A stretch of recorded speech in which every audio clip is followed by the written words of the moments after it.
Hoy nos vamos a meter de lleno en los orígenes de una ciencia que nació literalmente del caos.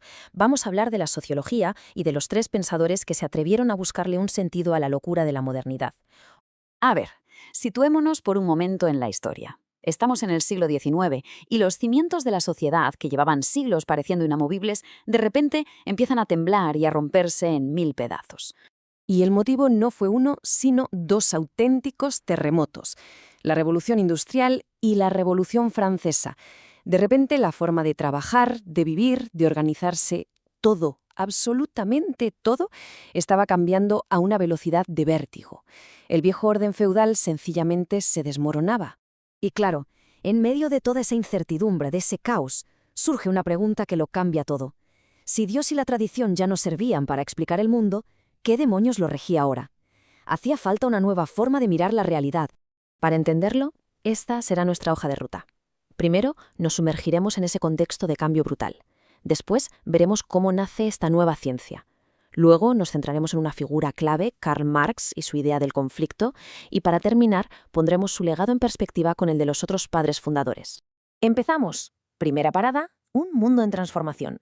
Vamos a meternos en la cocina del siglo XIX para entender por qué era tan urgente encontrar una nueva manera de pensar la sociedad. Lo que vemos aquí no es una simple transición, es una fractura total. Fijaos, se pasa de un mundo rural, de reyes que gobernaban por derecho divino, a un mundo de naciones, de industria, de capitalismo y sobre todo de nuevas tensiones sociales que explotaban por todas partes. Y frente a este aparente desorden, la respuesta de los intelectuales de la época fue muy ambiciosa. Vamos a intentar crear un nuevo tipo de orden, pero esta vez basado en la ciencia. Y esta era su gran idea. Pensadores como Saint-Simon o Comte llegaron a proponer una física social. ¿Qué querían decir con eso?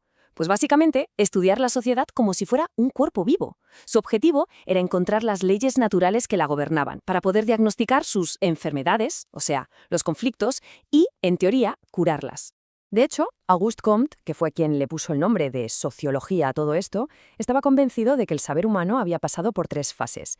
Primero, la teológica, donde los dioses lo explicaban todo. Después, la metafísica, más abstracta, donde se hablaba de la naturaleza y cosas así. Y por fin habíamos llegado a la etapa científica, la etapa en la razón y la observación. Y en la cima de esa etapa, claro, estaba la sociología. Pero ojo, no todo el mundo estaba tan obsesionado con restaurar el orden.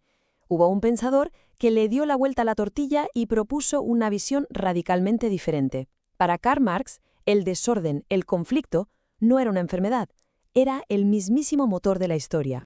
Su concepto clave, y esto es fundamental para entenderlo todo, es el materialismo histórico. Dicho de forma sencilla, si quieres entender una sociedad, no mires sus ideas o su religión. Ve a lo concreto, a lo material. La clave de todo está en cómo esa sociedad produce las cosas que necesita para vivir. La economía, para Marx, es la base sobre la que se construye todo lo demás. Para explicarlo, utilizó una metáfora arquitectónica que es simplemente brillante. Pensad en la sociedad como un edificio. Los cimientos, la base, lo que él llama la infraestructura, es la economía. Las fábricas, la tecnología, quién es dueño de qué. Y todo lo que vemos por encima, el gobierno, las leyes, la cultura, la religión, es la superestructura, que está ahí básicamente para proteger y justificar esos cimientos económicos.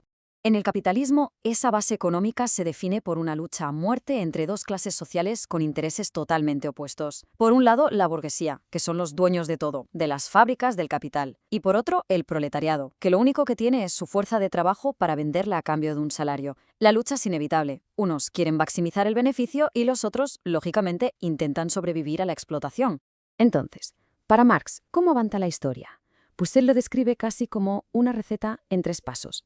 Primero, llega un momento de crisis en la economía. La base se queda anticuada. Segundo, esto hace que la lucha de clases se vuelva mucho más intensa. Y tercero, ¡boom!, estalla la revolución, que destruye la vieja superestructura política y da paso a una sociedad completamente nueva. La visión de Marx es potentísima, desde luego, pero la cosa se pone todavía más interesante cuando la comparamos con las de los otros dos gigantes de la sociología. Si tuviéramos que resumir la gran aportación de Marx en una palabra, sería esa: conflicto. Nos enseñó a mirar la sociedad a través de una lente que enfoca a la lucha económica, la tensión constante entre grupos. Y aquí es donde el puzzle se completa. Porque mientras Marx se preguntaba qué es lo que nos separa, otro de los fundadores, Emil Durkheim, se hizo la pregunta contraria: ¿qué demonios nos mantiene unidos? Su lente fue la cohesión. Él estudió la solidaridad, esos valores compartidos que actúan como un pegamento social, y analizó qué pasa cuando ese pegamento se debilita, un estado que llamó anomia. Y luego llegó el tercero en discordia, Max Weber, y cambió el foco por completo. Se preguntó por el individuo. ¿Qué significado le da la gente a lo que hace? Su método era comprensivo, es decir, para entender la sociedad, primero hay que entender las motivaciones de las personas. Por eso, su legado no es una única respuesta correcta, sino algo mucho más sutil. Una caja de herramientas. Marx nos dio el martillo del conflicto. Durkheim nos dio el pegamento de la cohesión. Y Weber nos dio la lupa para analizar el significado de la acción individual. Son 3 herramientas que a día de hoy siguen siendo imprescindibles para desmontar la complejidad del mundo. Y esto nos deja con una pregunta final para darle vueltas. Si miramos nuestra sociedad actual, con sus desigualdades económicas, sus debates sobre la identidad y las motivaciones de cada uno, ¿cuál de estas 3 lentes, la del conflicto, la de la cohesión o la del significado, nos ayuda a entenderla mejor? Quizás, y solo quizás, la respuesta sea que necesitamos usar las 3 a la vez.